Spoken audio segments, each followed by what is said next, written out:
Hello guys. तो दोस्तों, इस वीडियो में हम आपके लिए फिर से 3 नई जॉब अपॉर्चुनिटीज लेकर आ चुके हैं। उसके रिगार्डिंग उसके रिलेटेड सारे टॉपिक, सारे कंसेप्ट इस वीडियो में हम आपके साथ डिटेल में डिस्कस करेंगे, शेयर करेंगे। जो इन्फॉर्मेशन आप सभी को पता होनी चाहिए किसी भी जॉब रोल में अप्लाई करने से पहले। एग्जाम्पल के तौर पर क्वालिफिकेशन की क्या रिक्वायरमेंट है, स्किल्स की क्या रिक्वायरमेंट होगी। जिस जॉब के बारे में हम इस वीडियो में डिस्कस करेंगे उसके आप उसमें अप्लाई करने के लिए आप एलिजिबल हो। अगर आप एलिजिबल हो, आपने अप्लाई कर दिया, फिर आपके ऊपर आप सिलेक्ट भी हो गए, तो फिर आप किस चीज के लिए रिस्पॉन्सिबल रहोगे, क्या रिस्पॉन्सिबिलिटीज आपके ऊपर आएगी, कौन सी जिम्मेदारी कंपनी आपको देगी। ये सारी इन्फॉर्मेशन आपको पता होनी चाहिए। कौन सी लोकेशन प्रोवाइड करेगी, किस रेंज में सैलरी प्रोवाइड करेंगी, और ये सारी इन्फॉर्मेशन हम आपको यहाँ पे प्रोवाइड करेंगे इस वीडियो में। जितने भी जॉब रूल्स के बारे में हम इस वीडियो में डिस्कस करेंगे। आपका काम ये वीडियो पूरा एंड तक देखना, समझ के सुनना। अगर कुछ इंपॉर्टेंट पॉइंट लगे तो उसे नोट डाउन करके रख देना। आगे बढ़ने से पहले मैं आप सभी का स्वागत करता हूँ करियर्स यूट्यूब चैनल पे। तो आज जितने भी जॉब रूल्स के बारे में हम इस वीडियो में डिस्कस करने वाले हैं, उसमें से जो सबसे पहली जॉब अपॉर्चुनिटी रहेगी वो रहेगी टीसीएस कंपनी की तरफ से। टीसीएस कंपनी की तरफ से यहाँ पे बीपीएस मास हायरिंग की अपॉर्चुनिटी निकल चुकी है, जो कि 2025 बैच के लिए रहेगा। फुल टाइम जॉब अपॉर्चुनिटी है। यहाँ पे 2025 बैच लिखा है, पर इसके आगे हम देखेंगे कि और कौन से बैच इसमें एलिजिबल है या नहीं। ठीक है। तो टीसीएस द्वारा बीपीएस की मास हायरिंग निकल चुकी है। एक बहुत बड़ी अपॉर्चुनिटी आपको यहाँ पे देखने को मिल जाती है। तो सबसे पहले यहाँ पे एलिजिबिलिटी क्राइटेरिया देख लेते हैं। 3 ईयर फुल टाइम ग्रेजुएशन होना चाहिए from BCom, BA, BAF, BBI, BBA, BBM, BMS from the batch of 2025 में अप्लाई। मतलब 2025 को जो ग्रेजुएट से वो अप्लाई कर सकते हैं। इसमें ऐसा नहीं लिखा है कि सिर्फ 2025 के ही अप्लाई कर सकते हैं। यहाँ पे सिर्फ 2025 के भी अप्लाई कर सकते हैं, ऐसा भी लिखा है। ठीक है, मतलब इसके 2024 वगैरह अप्लाई करके देख सकते हैं। मैं यहाँ पे गारंटी नहीं लेता हूँ, लेकिन 25 की जो पास आउट्स है, जो 25 में पास आउट्स होने वाले हैं, वो अप्लाई कर सकते हैं। परसेंटेज की बात करें तो candidate should have minimum aggregate होना चाहिए 50% और 5 CGPA each of class 10th हो गया, 12th हो गया, डिप्लोमा हो गया और ग्रेजुएशन हो गया।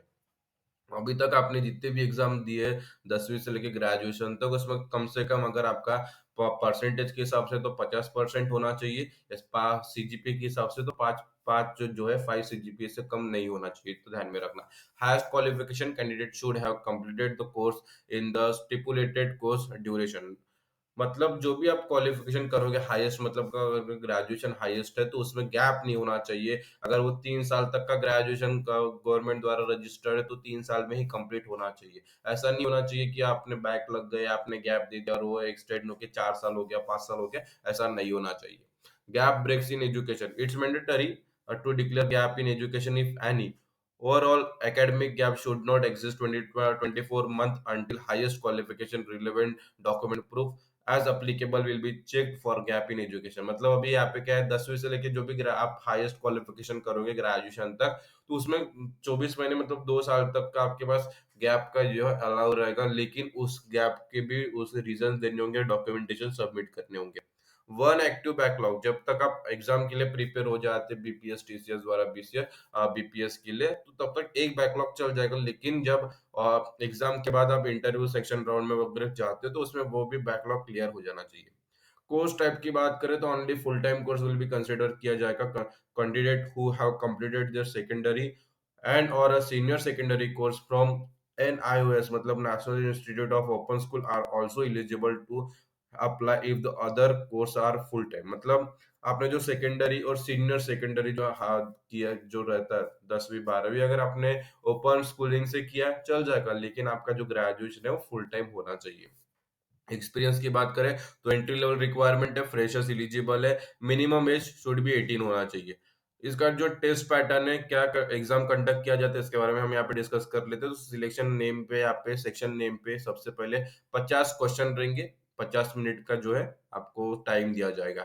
सेक्शन देख लेते हैं तो सबसे पहले न्यूमेरिकल एबिलिटी 11 क्वेश्चन रहेंगे, वर्बल एबिलिटी 12 क्वेश्चन रहेंगे, रीजनिंग एबिलिटी में 11, क्वांटिटेटिव एप्टीट्यूड में 5 क्वेश्चन रहेंगे, डाटा इंटीग्रेशन में 11 क्वेश्चन रहेंगे। कुल मिला के यहाँ पे 5 सेक्शन है। 5 सेक्शन मिला के यहाँ पे 50 क्वेश्चन के ऊपर जो है पूरा जो एग्जाम है कंडक्ट किया जाएगा टीसीएस द्वारा। रजिस्ट्रेशन डेट, एंड डेट इसकी 25 जनवरी 2025 है, तो उसके पहले आपको अप्लाई कर देना है। कैसे अप्लाई करना है, सबसे पहले इंपॉर्टेंट पॉइंट देख लेते थे। तो यहाँ पे you must have all the original academic document readily available, marksheets and degree certificate, मतलब सारे डॉक्यूमेंट्स वगैरह होने चाहिए। कैसे अप्लाई करना है, तो इसकी लिंक आपको इस वीडियो के डिस्क्रिप्शन में जो है प्रोवाइड कर दी गई है, टीसीएस अप्लाई लिंक। जैसे आप उस पर क्लिक करते हैं, ये पेज ओपन हो जाता है। सारी चीजें पढ़ लेना है, समझ लेना है, फिर आप नीचे स्क्रॉल करके अप्लाई लिंक पर क्लिक कर देना है। अप्लाई लिंक पर क्लिक करने के बाद आप इस पेज पर चले जाओगे, थोड़ा स्क्रॉल कीजिए, यहाँ पे रजिस्टर नाउ है, वहाँ पर क्लिक करोगे तो हम नेक्स्ट स्टेप पर चले जाते हैं। नेक्स्ट स्टेप पर जाने के बाद आप देख सकते हो यहाँ पे, नेक्स्ट स्टेप पर जाने के बाद यहाँ पे रजिस्ट्रेशन डेट, टेस्ट डेट, ये सारी चीजें आपको पढ़ लेना है, समझ लेना है। जैसे आप यहाँ पे रजिस्टर नाउ पर क्लिक करोगे, हम नेक्स्ट स्टेप पर चले जाते हैं। नेक्स्ट स्टेप पर जाने के बाद एक नया इंटरफेस हमारे सामने देखने को मिल जाएगा। आपको बस थोड़ा धीरज रखना है और यहाँ पे देखो welcome about TCS next step, यहाँ पे रजिस्टर नाउ पर क्लिक करके अपना जो फॉर्म है सक्सेसफुली सबमिट कर देना, जो भी रिक्वायर्ड डॉक्यूमेंट फिलअप करके। इस वीडियो की जो नेक्स्ट जॉब अपॉर्चुनिटी रहेगी वो रहेगी एचपी कंपनी की तरफ से। एचपी कंपनी की तरफ से यहाँ पे एक्सटर्नल ग्रेजुएट रोल के लिए ऑफ कैंपस हायरिंग निकल चुकी है। इसके बारे में डिटेल में बात करें तो एक्सटर्नल ग्रेजुएट रोल रहेगा। जॉब कैटेगरी इसकी इंजीनियरिंग रहेगी, फुल टाइम जॉब है। अगर आप सिलेक्ट हो जाते हो तो आपके ऊपर कौन सी जिम्मेदारी आएगी, तो सबसे पहले आपको कोड लिखने होते हैं for various type of software such as operating system के लिए, कंपाइलर्स के लिए, इंटरनेट टूल्स के लिए, जो कि इम्प्रूवमेंट के लिए हो सकते हैं। नए कोड्स आपको लिखने होते हैं, कोड्स को रिव्यू करने होते हैं आपको, ठीक है, मतलब इम्प्रूव करने होते हैं टेस्ट वगैरह करके। टेस्टिंग सॉफ्टवेयर पे ध्यान देना होता है, सॉफ्टवेयर को टेस्ट करना होता है। And you write to find and fix any errors, मतलब टेस्ट जब आप कंडक्ट करोगे तो कुछ उसमें रिजल्ट्स आएंगे तो मतलब उसमें कुछ एरर्स वगैरह अगर फाइंड हो जाते हैं तो उसे फाइंड करना है और उसे फिक्स करने की जिम्मेदारी आपकी रहती है। सॉफ्टवेयर इंजीनियर जो अदर्स रहते हैं आपकी टीम में, उनके साथ कोलैबोरेट करके और अपने टीम के साथ कोलैबोरेट करके सॉफ्टवेयर सॉल्यूशंस को डेवलप करना होता है। कंट्रीब्यूट टू प्रोजेक्ट, मतलब जो भी डेवलप हाई क्वालिटी सॉफ्टवेयर जो रहता है, जो भी कस्टमर की नीड्स रहती है, रिक्वायरमेंट रहती है, उसके हिसाब से आपको टीम के साथ कोलैबोरेट करके अपना जो है कंट्रीब्यूट करके प्रोजेक्ट जो है कंप्लीट करना होता है। जो कॉमन गोल्स रहते हैं उसे अचीव करना होता है कंपनी के। कौन कौन एलिजिबल है, तो सबसे पहले टिपिकली दो से 0 से 2 साल तक का अगर आपके पास एक्सपीरियंस है, फ्रेशर्स हो, बढ़िया। 2 साल तक का एक्सपीरियंस है, बढ़िया, आप अप्लाई कर सकते हो, मतलब फ्रेशर से लेके 2 साल तक एक्सपीरियंस जो होल्ड करते हो अप्लाई कर सकते हैं। बैचलर्स डिग्री और master degree in computer science में, इंफॉर्मेशन सिस्टम और इक्विवेलेंट, आप एलिजिबल हो, अप्लाई कर सकते हो। जॉब डोमेन आपका यहाँ पे आईटी का है, तो आईटी रिलेटेड अगर आपके पास एजुकेशन बैकग्राउंड है आप अप्लाई कर सकते हो। What you need to know, मतलब सॉफ्टवेयर डिजाइन के बारे में आपके पास थोड़ा नॉलेज होना चाहिए। कैसे सॉफ्टवेयर सिस्टम को डिजाइन किया जाता है उसके बारे में नॉलेज होना चाहिए। प्रॉब्लम सॉल्विंग स्किल होना चाहिए। प्लेटफॉर्म की अंडरस्टैंडिंग होना चाहिए, कैसे सॉफ्टवेयर वर्क होता है on different type of computer and system, उसके बारे में अंडरस्टैंडिंग होना चाहिए, काम चल जाएगा। टेक्निकल स्किल जैसे बेसिक अंडरस्टैंडिंग होना चाहिए कि कैसे आपको कोड लिखना है, कैसे टेस्ट करना है, कैसे फिक्स करना है, जो भी प्रॉब्लम्स आती है, कैसे एरर को डिबग करने की जिम्मेदारी आपकी रहती है, तो उसके बारे में अंडरस्टैंडिंग होनी चाहिए। कम्युनिकेशन अच्छी खासी होनी चाहिए in English and your local language, मतलब रिटन और वर्बल में होनी चाहिए। बोनस स्किल्स की बात करें तो यहाँ पे अगर आपके पास क्लाउड कंप्यूटिंग जैसे एडब्ल्यूएस हो गया, अजूर हो गया, क्लाउड, गूगल क्लाउड हो गया, क्रॉस डोमेन नॉलेज के बारे में नॉलेज है, डिजाइन थिंकिंग की एबिलिटी है, डेवलप फंडामेंटल्स के बारे में स्ट्रॉन्ग अंडरस्टैंडिंग है, डीओप्स के बारे में नॉलेज है, डिस्ट्रीब्यूटेड कंप्यूटिंग के बारे में नॉलेज है, माइक्रो सर्विस के बारे में नॉलेज है, फुल स्टैक डेवलपमेंट के बारे में नॉलेज है, सिक्योरिटी के बारे में नॉलेज है, सॉल्यूशन डिजाइन कैसे किया जाता है उसकी एबिलिटी है, टेस्टिंग एंड ऑटोमेशन के बारे में नॉलेज है, एंड यूजर एक्सपीरियंस यूएक्स के बारे में अगर आपके पास नॉलेज है तो एक प्लस पॉइंट मिल जाता है, एक प्रेफरेंस मिल जाता है, एक बोनस स्किल्स के हिसाब से इसको देखना। वर्क लोकेशन बैंगलोर रहेगा। कैसे अप्लाई करना है, तो इसकी लिंक आपको इस वीडियो के डिस्क्रिप्शन में जो है प्रोवाइड कर दी गई है एचपी की। जैसे आप उस पर क्लिक करोगे ये पेज ओपन हो जाता है। सारी चीजें पढ़ने के बाद नीचे स्क्रॉल करना है। नीचे स्क्रॉल करने के बाद आप नीचे आओगे, यहाँ पे अप्लाई लिंक है, जैसे आप उस पर क्लिक करोगे हम नेक्स्ट स्टेप पर चले जाते हैं। यहाँ पे जैसे आप नेक्स्ट स्टेप अप्लाई पर क्लिक करोगे, इस पर देखो एक्सटर्नल ग्रेजुएट फाइनेंशियल ईयर 2025 है, अप्लाई नाउ पर क्लिक करके जो भी फॉर्म है फिलअप कर दीजिए, जो भी रिक्वायर्ड डॉक्यूमेंट है फिलअप करके अपना जो फॉर्म है सबमिट कर देना है।